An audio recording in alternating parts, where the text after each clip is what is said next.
Hey guys, welcome back to our Grand Academy channel. आज हम आपके लिए इंग्लिश स्पोकन कोर्स में कुछ नए डिफरेंट चीज़ लाए हैं। कल आपने देखा था टेंस, सेंटेंस और वर्ब के बारे में। आज आपके लिए हम टेंस के नेक्स्ट काइंड्स के बारे में जानने के लिए यहाँ पर लेकर के आए हैं। तो चलिए फ्रेंड्स, शुरू करते हैं। फ्रेंड्स, मैंने यहाँ पर लाया है present indefinite tense. Present indefinite tense के कहते हैं स्ट्रक्चर होते हैं, कैसे आइडेंटिफिकेशन होते हैं, इन सब चीज़ों के बारे में आज हम जानेंगे। फ्रेंड्स, मैंने यहाँ पर आइडेंटिफिकेशन में रखा हुआ है ता है, ती है, ते है। यानी जिस किसी सेंटेंस के लास्ट में ता है, ती है, ते है आते हैं। एग्जाम्पल में राधा गाती है, राम आम खाता है, इस तरह की चीज़ें जो भी ता है, ती है, ते हैं से आते हैं वो प्रेजेंट इंडेफिनिट टेंस के होते हैं। क्योंकि हमें कोई भी जब भी सेंटेंस आते हैं तो उसे सबसे पहले आइडेंटिफिकेशन करना मुश्किल होता है कि वो कौन से टेंस से है। इसके बाद हम आइडेंटिफिकेशन करने के बाद उसे स्ट्रक्चर के बेस पर हम सेंटेंस को बनाते हैं। यहाँ पर आईडी मैंने आपको बतला दिया, ता है, ती है, ते हैं किसी भी सेंटेंस के लास्ट में अगर आते हैं तो वो प्रेजेंट इंडेफिनिट टेंस का होता है। मैं यहाँ पर 4 स्ट्रक्चर लिखा हुआ हूँ।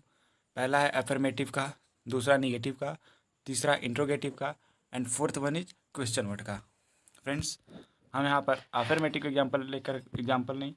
स्ट्रक्चर लेकर के आए हैं।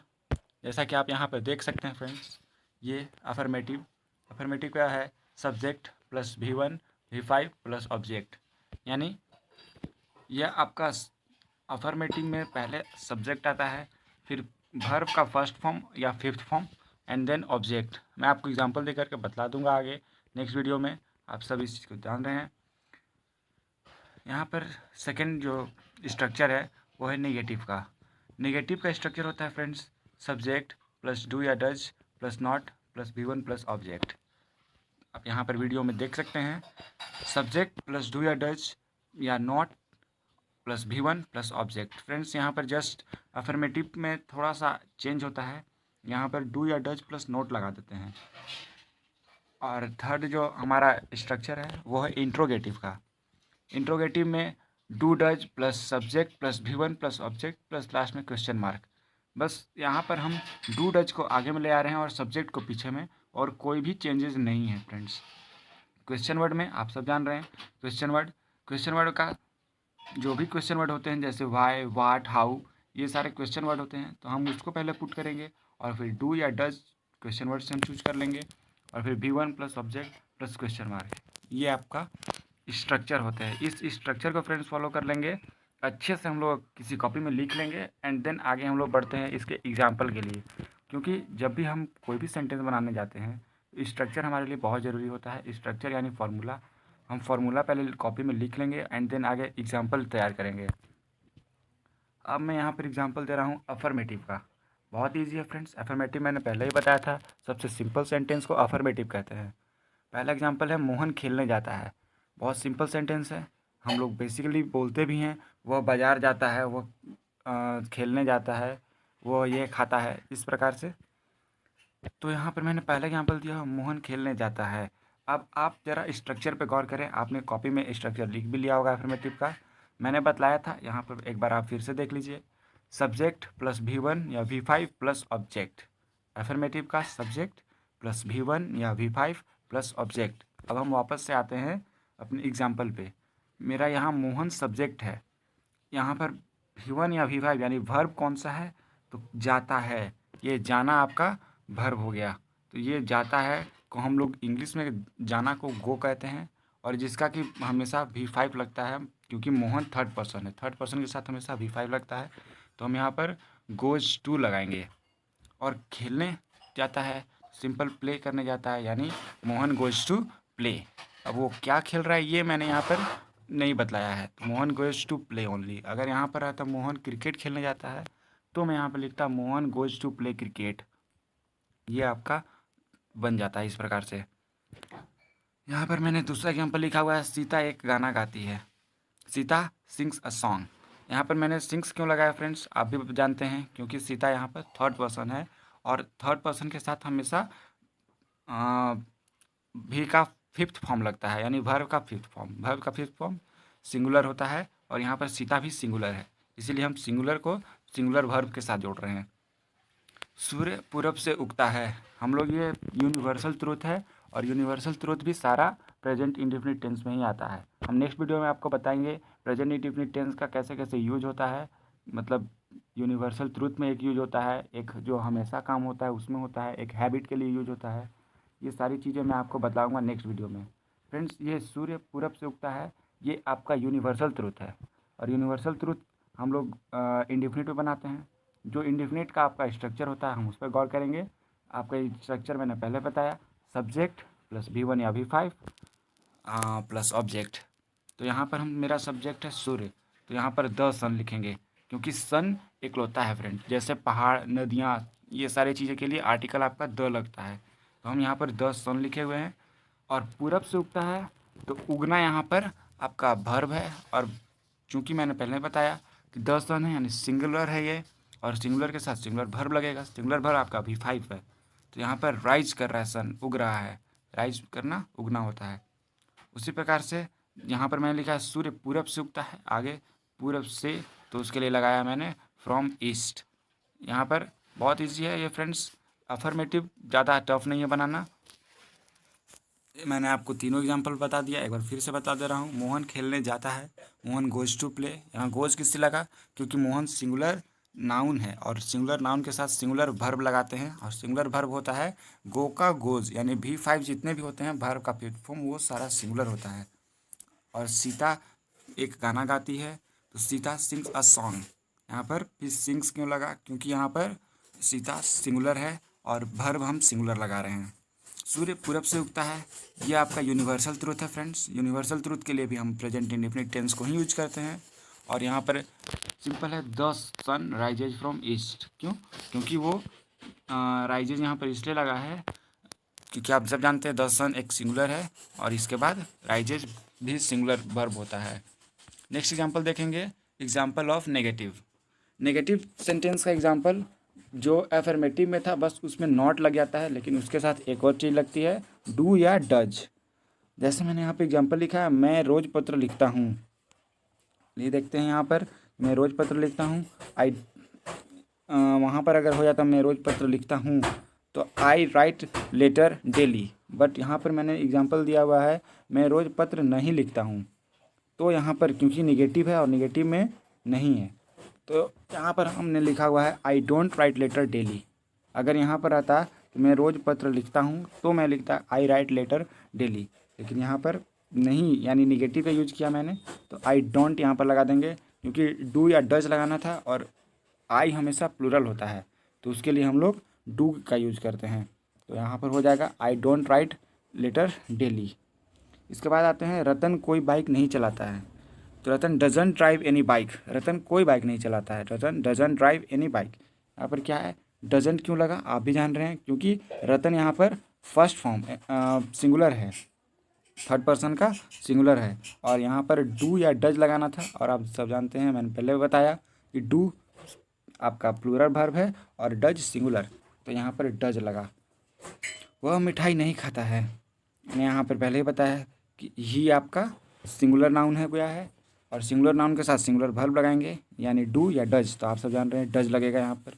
Does it sweets, he doesn't it sweets, ये आपका हो जाएगा सिंगुलर में। यहाँ पर हम इट्स इसलिए नहीं लगाएंगे क्योंकि आपका स्ट्रक्चर यही है, सब्जेक्ट प्लस डू या does plus not plus V1 plus object, आपका ये स्ट्रक्चर है। यहाँ पर V1 या V5 का ऑप्शन नहीं है। जब हम अफर्मेटिव में देखते हैं तो उसमें V1 या V5 का ऑप्शन आता है, लेकिन जब हम निगेटिव में आ जाते हैं तो उसमें सिर्फ सिंगुलर वर्ब का आता है, V1 का। नेक्स्ट आते हैं एग्जांपल ऑफ इंट्रोगेटिव। इंट्रोगेटिव मतलब कि क्वेश्चन को पूछना, आस्क करना। तो हम कोई भी क्वेश्चन पूछते हैं कि क्या तुम मुझे जानते हो, ये मैंने यहाँ पर एग्जांपल में भी लिखा हुआ है। अगर किसी से मुझे क्वेश्चन पूछना है, क्या तुम ये करना चाहते हो, do you want to do this, इस तरह से हम जानेंगे। तो कैसे मैं इसको यूज कर रहा हूँ ये हम जानेंगे। क्या तुम मुझे जानते हो, अब इंट्रोगेटिव का आप स्ट्रक्चर एक बार फॉलो कर लीजिए। मैंने इंट्रोगेटिव में पहले लिखा हुआ है डू डज, तो यहाँ पर हम पहले डू लगाएंगे, क्यों, क्योंकि स्ट्रक्चर है हमारा। यहाँ पर मैंने लगाया है डू और फिर इसके बाद सब्जेक्ट, क्योंकि यहाँ पर सब्जेक्ट मेरा तुम है, तुम। यहाँ पर तुम के लिए हम क्या लगाएंगे, यू।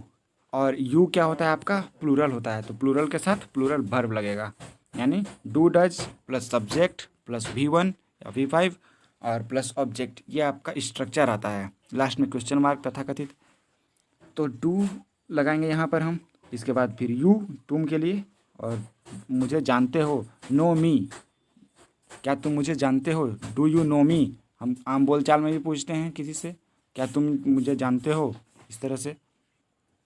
अब जानेंगे कि क्या तुम इसको पसंद करते हो। अगर कोई भी ऑब्जेक्ट है तो हम पसंद करते हो इसको के लिए हम यूज करेंगे इट। लेकिन अगर कोई भी ऑब्जेक्ट नहीं है, जैसे कोई पर्सन है, तो उसके लिए हम हिम, हिज या हर का यूज करेंगे।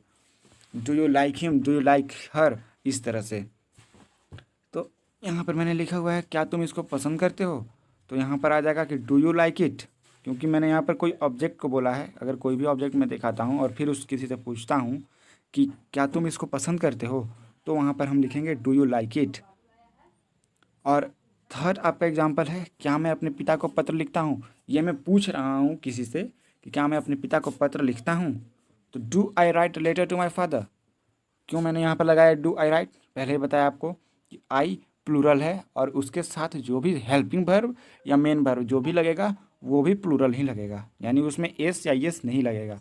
क्योंकि कोई भी वर्ब में हम एस या एस ऐड करते हैं तो वो सिंगुलर वर्ब बन जाता है, और जब भी किसी नाउन में अगर हम एस या एस पुट करते हैं तो वो प्लूरल नाउन बन जाता है। ये समझना होगा हमें यहाँ पर कि नाउन कैसे सिंगुलर बन रहा है और वर्ब कैसे सिंगुलर बन रहा है। यहाँ पर नाउन है आई, यहाँ पर मेरा नाउन है आई, और सब्जेक्ट के रूप में भी यही है, तो हम सब्जेक्ट के लिए आई लगाए हैं। और यहाँ पर डू, क्योंकि जो हम नाउन है उसी के साथ हम वर्ब भी जोड़ने जा रहे हैं। डू आई राइट, यहाँ पर हम राइट्स इसलिए नहीं लिखेंगे क्योंकि यहाँ पर मेरा प्लूरल सब्जेक्ट है। सब्जेक्ट को हमें मद्देनज़र रखते हुए ये बोलना होगा कि प्लूरल सब्जेक्ट है, तो हम प्लूरल वर्ब भी लगाएंगे। और जैसा कि ऑब्जेक्ट सिंपल सेंटेंस में बना देते हैं, लेटर टू माय फादर, क्या मैं अपने पिता को पत्र लिखता हूँ, do I write a letter to my father. इस तरह से आपका नेक्स्ट में बन जाता है। लास्ट है friends example of question word negative. एक बार क्वेश्चन वर्ड का हम फिर से स्ट्रक्चर माइंड में बैठा लेंगे कि सबसे पहले स्ट्रक्चर होता है क्वेश्चन वर्ड प्लस डू या does plus subject plus object. ये आपका सॉरी फ्रेंड्स, मैंने यहाँ पर थोड़ा सा मिस किया है। मैंने फिर से बोला क्वेश्चन वर्ड प्लस डू या डज प्लस सब्जेक्ट प्लस भाई वर्ब लगाएंगे यहाँ पर फ्रेंड्स V1 और प्लस ऑब्जेक्ट। यहाँ पर सिर्फ V1 ही लगेगा फ्रेंड्स। V1 या V5 दोनों में से कोई भी यूज कर सकते हैं फ्रेंड्स, इसमें ऐसा कोई प्रॉब्लम नहीं आता है। लेकिन ज़्यादातर हम लोग जो भी ऐसे क्वेश्चन वर्ड यूज करते हैं उसमें V1 का ही यूज होता है, ये हमें ध्यान रखना होगा। यहाँ पर मैंने आपको स्ट्रक्चर फिर से रिमेंबर करवा दिया है, आपने कॉपी में ऑलरेडी लिखा हुआ है, आप उससे भी देख सकते हो। यहाँ पर फिर से एग्जांपल लेके चलते हैं। नॉर्मल एग्जांपल जो फ्रेंड्स हम लोग आम बोलचाल की भाषा में यूज करते हैं वैसे एग्जांपल को लेंगे कि क्या तुम मुझे क्यों परेशान कर रहे हो, why do you disturb me. क्यों, क्योंकि यू आपका क्या है यहाँ पर, तो ये आपका प्लूरल नाउन है। प्लूरल नाउन के लिए हम लोग क्या यूज करेंगे कि यू, और प्लूरल नाउन के लिए हम प्लूरल वर्ब का यूज करेंगे। प्लूरल वर्ब का बन जाता है डिस्टर्ब, क्यों मुझे तुम डिस्टर्ब कर रहे हो। Why do you disturb me, किसी को डांटना भी होता है बोल करके, जाओ यहाँ से, क्यों मुझे डिस्टर्ब कर रहे हो, go from here, why do you disturb me, इस तरह से। और लास्ट में बोलते हैं सेकेंड एग्जाम्पल, मैंने यहाँ पर 2 ही एग्जाम्पल लिया है, मैं क्यों आम नहीं खा सकता। अगर कोई मुझे रोकता है आम खाने से या कुछ भी काम करने से तो मैं उससे डांट सकता हूँ, बोल सकता हूँ कि मैं क्यों आम नहीं खा सकता, why do I not eat mango. अगर मुझे कोई काम करना है और वो मुझे डांट रहा है, नहीं तुम ये काम नहीं करो, तो मैं उससे पूछूंगा, तो वो इंग्लिश में पूछूं वो ज़्यादा इफेक्टिव होता है। तो हम उससे पूछ रहे हैं कि why do I not do this work, मैं क्यों ये वर्क नहीं कर सकता। यहाँ पर मैंने पूरा सेंटेंस आपको बतला दिया है। क्वेश्चन वर्ड निगेटिव फ्रेंड्स बहुत अच्छा भी होता है, बहुत इजी भी होता है बनाना। और क्वेश्चन वर्ड निगेटिव मैंने यहाँ पर बताया है। अगर आप निगेटिव नहीं बनाना चाहते हैं, डायरेक्ट बनाना चाहते हैं निगेटिव के अलावे, तो फ्रेंड्स आप यहाँ पर से सिर्फ नॉट हटा सकते हैं। जैसे तुम मुझे क्यों परेशान कर रहे हो, मैंने यहाँ पर कहा है, ये आपका निगेटिव नहीं है फ्रेंड्स, ये आपका निगेटिव नहीं है, यानी ये नॉर्मल सेंटेंस है। और यहाँ पर सेकेंड नंबर एग्जाम्पल मैंने निगेटिव लिया हुआ है। इसे ऐसे नहीं समझना कि ये निगेटिव है तो इसमें नॉट लगेगा ही लगेगा। मैंने यहाँ पर निगेटिव का यूज किया है ये सेकेंड नंबर एग्जाम्पल के लिए। ओके फ्रेंड्स, नेक्स्ट आपका मैं नेक्स्ट वीडियो में लेकर के आऊँगा प्रेजेंट कंटिन्यूअस टेंस के लिए। And thanks for watching. और कोई भी प्रॉब्लम हो कमेंट बॉक्स में प्लीज़ कमेंट कीजिए। And like share and subscribe करना ना भूलें। Thanks a lot.